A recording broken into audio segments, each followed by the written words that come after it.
Introduction. The following short book discusses some wisdoms of the prohibitions of Islam.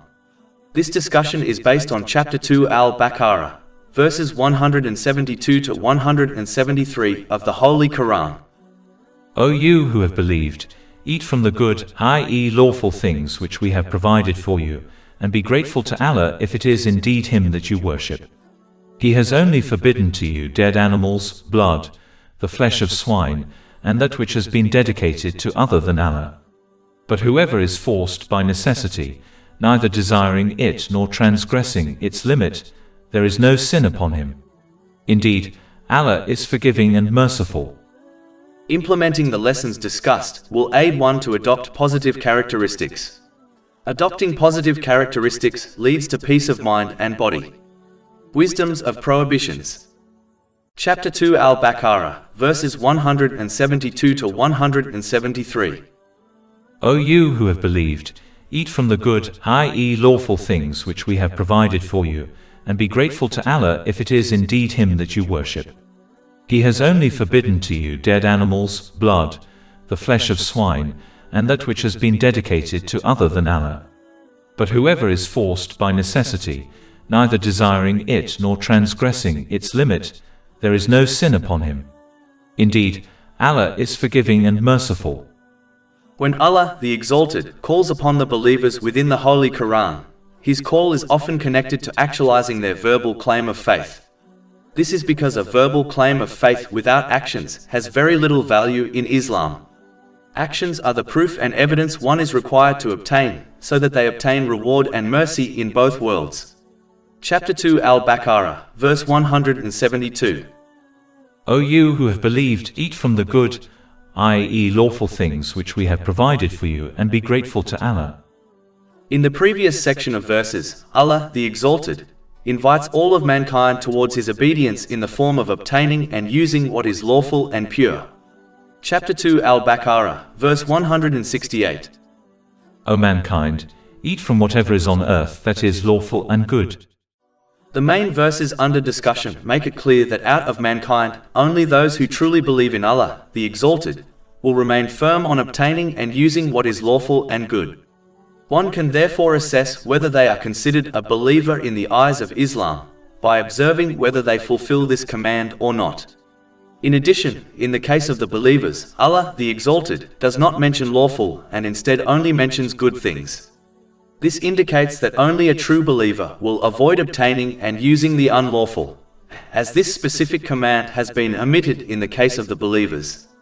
So if a person who claims to be a Muslim obtains and uses the unlawful, it is a clear sign they are not considered a true believer in the sight of Islam. This is because the outward foundation of Islam is obtaining and using what is lawful. If this outward foundation is corrupt, then all the things a person does will be corrupted. Omitting the word lawful and keeping the word good also indicates that the only real good and pure things in this world are what Allah, the Exalted, has decreed as lawful for people. Chapter 7 Al-Araf, verse 157. And makes lawful for them what is good and forbids them from what is evil. As Allah, the Exalted, alone created the universe and all the things within them, He alone is the one who knows best what is good for a person and what is bad for them, even if this is not obvious to them. For example, many of the negative effects of alcohol on the human body and mind has been recently discovered through scientific research, even though Allah, the Exalted, prohibited it over 1,400 years ago. Chapter 2 Al-Baqarah, verse 172. O you who have believed, eat from the good, i.e. lawful things. A Muslim must also strive to earn and consume what is pure and healthy. This is why the Holy Prophet Muhammad, peace and blessings be upon him, has advised in a hadith found in Jami at-Tirmidhi, number 2380, that a person should allocate a third of their stomach to food, a third of it to drink, and the remaining third to air. This is best achieved when one stops eating and drinking before they reach their full, and if they are invited to another meal, they can partake in it without alerting others that they have already ate before. As overeating and unhealthy eating leads to countless mental and physical problems, the one who obtains a balanced and healthy diet, as prescribed by Islam, will take large steps towards achieving a balanced state of mind and body, which in turn leads to peace of mind. Whereas, the one who fails to eat in a balanced and healthy way, and even obtains and consumes what is unlawful, will obtain an unbalanced mental and physical state, which leads to countless mental and physical illnesses. Chapter 2 Al-Baqarah, verse 172. O you who have believed, eat from the good, i.e. lawful things. Generally speaking, this also reminds Muslims to adhere strictly to the teachings of Islam instead of following other things, such as their own opinions, cultural practices, or sources of religious knowledge other than the two sources of guidance, the Holy Quran and the traditions of the Holy Prophet Muhammad, peace and blessings be upon him. The more one acts on other sources of knowledge, the less they will act on the two sources of guidance, which in turn leads to misguidance and an unhealthy and unbalanced mental and physical state. This is one of the reasons why the Holy Prophet Muhammad, peace and blessings be upon him, has warned in a hadith found in Sunan Abu Dawood, number 4606, that any matter which is not rooted in the two sources of guidance will be rejected by Allah, the Exalted. Allah, the Exalted, then reminds all Muslims that every worldly thing they possess was created and granted to them by none other than Allah, the Exalted. Chapter 2 Al-Baqarah, verse 172. O you who have believed, eat from the good, i.e. lawful things which we have provided for you. It is vital to remember that in this world, everything a person has been granted is only a loan. It is not a gift. Just like all loans, the loan granted by Allah, the Exalted, in the form of worldly blessings must be returned to Him. This is achieved when one uses the worldly blessings they have been loaned in ways pleasing to Allah, the Exalted, as outlined in the Holy Quran and the traditions of the Holy Prophet Muhammad, peace and blessings be upon him. The one who correctly repays their loan will be granted peace of mind and success in both worlds. Chapter 16 and now, verse 97. Whoever does righteousness, whether male or female, while he is a believer, we will surely cause him to live a good life, and we will surely give them their reward in the hereafter according to the best of what they used to do. Whereas, the one who fails to repay their loan back to Allah, the Exalted, will face a penalty, just like people who fail to repay their worldly loans face a penalty. The very blessings they possess will become a source of stress, misery and trouble for them in both worlds, even if they experience moments of fun and entertainment, as they cannot escape the control of Allah, the Exalted. And the penalty of the hereafter is even more bitter. Chapter 9 at Tawbah, verse 82. So let them laugh a little, and then weep much as recompense for what they used to earn. Chapter 20 Taha, verses 124 to 126. And whoever turns away from my remembrance, indeed he will have a depressed, i.e. difficult life, and we will gather, i.e. raise him on the day of resurrection blind. He will say, My Lord, why have you raised me blind while I was once seeing? Allah will say, Thus did our signs come to you and you forgot, i.e. disregarded them, and thus will you this day be forgotten. On the other hand, the blessings granted to Muslims in paradise are a gift. Chapter 7 Al-Araf, verse 43. And they will be called, This is paradise, which you have been made to inherit for what you used to do. This is why a person in paradise will be free to use the blessings they have been gifted as they see fit. It is therefore vital to understand the difference between the loan one is granted in this world and the gift in paradise, so that they behave correctly in this world by repaying the loan back to Allah, the Exalted, by using the blessings they have been loaned in ways pleasing to Him, as outlined in the Holy Quran and the traditions of the Holy Prophet Muhammad, peace and blessings be upon him. The one who acts in this way has shown gratitude to Allah, the Exalted. Chapter 2 Al-Baqarah, verse 172. O you who have believed, eat from the good, i.e. lawful things which we have provided for you, and be grateful to Allah. In addition, gratitude involves correcting one's intention so that they only act in order to please Allah, the Exalted. A sign of this is that a person does not desire nor hope for any compensation or gratitude from the people they help. Gratitude with the tongue is speaking what is good or remaining silent. And as discussed earlier, gratitude with one's actions is using the blessings one has been loaned in ways pleasing to Allah, the Exalted, as outlined in the Holy Quran and the traditions of the Holy Prophet Muhammad, peace and blessings be upon him. The one who behaves in this manner has been guaranteed an increase in blessings, mercy and forgiveness in both worlds. Chapter 14 Ibrahim, verse 7. If you are grateful, I will surely increase you in favor. In addition, behaving in this manner is the practical proof a Muslim needs in order to obtain peace of mind and success in both worlds. Chapter 2 Al-Baqarah, verse 172. O you who have believed, eat from the good, i.e. lawful things which we have provided for you, and be grateful to Allah if it is indeed Him that you worship. This further indicates the importance of understanding that the worship of Allah, the Exalted, is in fact His obedience in every situation and when interacting and using every blessing one has been granted.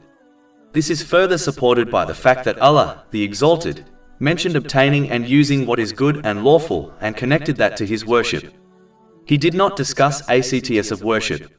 Therefore, the worship of Allah, the Exalted, extends far beyond the 5 daily obligatory prayers, which take less than an hour of a day to perform.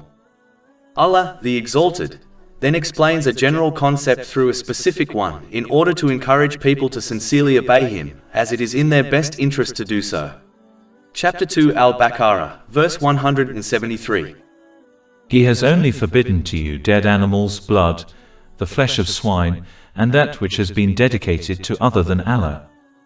Generally speaking, the only few things which have been made unlawful in Islam are things where the harm outweighs the perceived benefits. For example, before the prohibition of alcohol and gambling, Allah, the Exalted, indicated this rule by stating that their harm outweighs any perceived benefits one could obtain through them. This is obvious to anyone who possesses common sense. Chapter 2 Al-Baqarah 219. They ask you about wine and gambling. Say, in them is great sin and yet some benefit for people. But nonetheless, the rules of Islam are only in place to benefit people. Allah, the Exalted, gains no benefit or harm from the obedience or disobedience of people. Chapter 60 Al-Mumtahana, verse 6. And whoever turns away, then indeed Allah is the free of need, the praiseworthy. Therefore, one must for their own sake and benefit, accept and act on the teachings of Islam, which involves using the blessings they have been granted in ways pleasing to Allah, the Exalted, as outlined in Islamic teachings, as this alone leads to peace of mind and success in both worlds. Chapter 16 and now, verse 97. Whoever does righteousness, whether male or female, while he is a believer, we will surely cause him to live a good life, and we will surely give them their reward in the hereafter according to the best of what they used to do. Otherwise, the very worldly things they possess will become a source of misery, stress and trouble for them in both worlds, as they pursued the things which only harmed them both physically and mentally. Chapter 9 at Tawbah, verse 82. So let them laugh a little and then weep much as recompense for what they used to earn. Chapter 20 Taha, verses 124 to 126.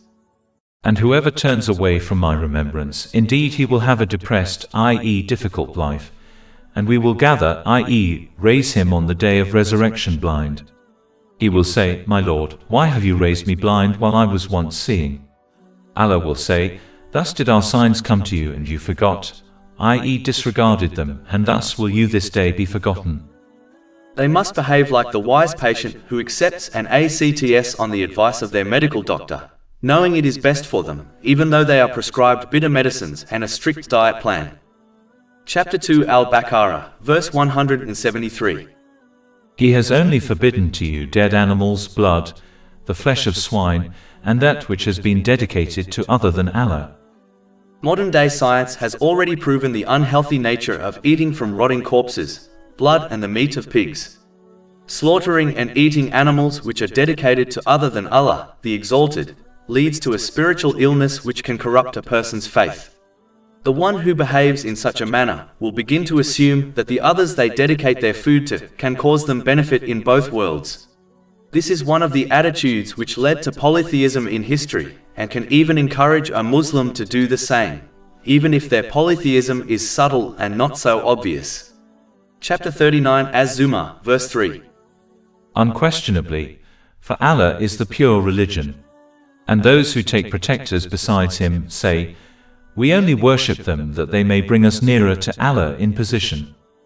Dedicating things to others can encourage one to rely on others to intercede and save them in both worlds, which in turn only encourages one to adopt a lazy and misguided attitude, whereby they persist on the disobedience of Allah, the Exalted, believing some other person will save them in both worlds. This only leads to trouble and stress in both worlds. Therefore, one of the root causes of this attitude has been cut off in the main verses under discussion, whereby Muslims have been commanded to adopt complete sincerity to Allah, the Exalted, by acting in order to please Him and not others. Chapter 2 Al-Baqarah, verse 173. He has only forbidden to you dead animals' blood, the flesh of swine, and that which has been dedicated to other than Allah. As per usual, Allah, the Exalted, then indicates the easygoing nature of Islam. Chapter 2 Al-Baqarah, verse 173. But whoever is forced by necessity, neither desiring it nor transgressing its limit, there is no sin upon him. Indeed, Allah is forgiving and merciful. The one who is forced to do something unlawful due to extreme circumstances will be excused by Allah, the Exalted, as He does not burden a person beyond their capacity. Chapter 2 Al-Baqarah, verse 286. Allah does not charge a soul except with that within its capacity. The Holy Prophet Muhammad, peace and blessings be upon him, has confirmed in a hadith found in Sunan Ibn Majah, number 2043, that anyone who commits a sin out of forgetfulness or through coercion will be forgiven by Allah, the Exalted. This also makes it clear that everyone has the ability to adhere to the commands and prohibitions within Islam in normal circumstances. Therefore, a Muslim must never fool themselves into committing sins while claiming they cannot control themselves, as this excuse will never be accepted by Allah, the Exalted, and therefore leads to destruction in both worlds. A Muslim must strive to adhere to the sincere obedience of Allah, the Exalted, by using the blessings they have been granted in ways pleasing to Allah, the Exalted, as outlined in Islamic teachings, and know that this is within their ability to achieve. This is the person who will obtain the forgiveness and mercy of Allah, the Exalted, in both worlds, even if they happen to commit sins along the way in moments of heedlessness, as they will adhere to sincere repentance. Sincere repentance involves feeling guilty, seeking the forgiveness of Allah, the Exalted, and anyone who has been wronged.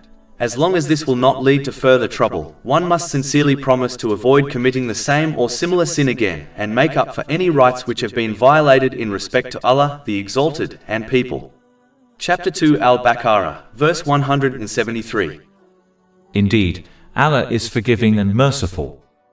Whereas, the one who adopts wishful thinking, whereby they persist on sins while making excuses in order to make themselves feel better, may well be deprived of the mercy and forgiveness of Allah, the Exalted, in both worlds. This will only ever lead to stress, misery and trouble in both worlds. Over 400 free ebooks, audiobooks, infographics, podcasts and blogs available on our website, www.shaykhpod.com.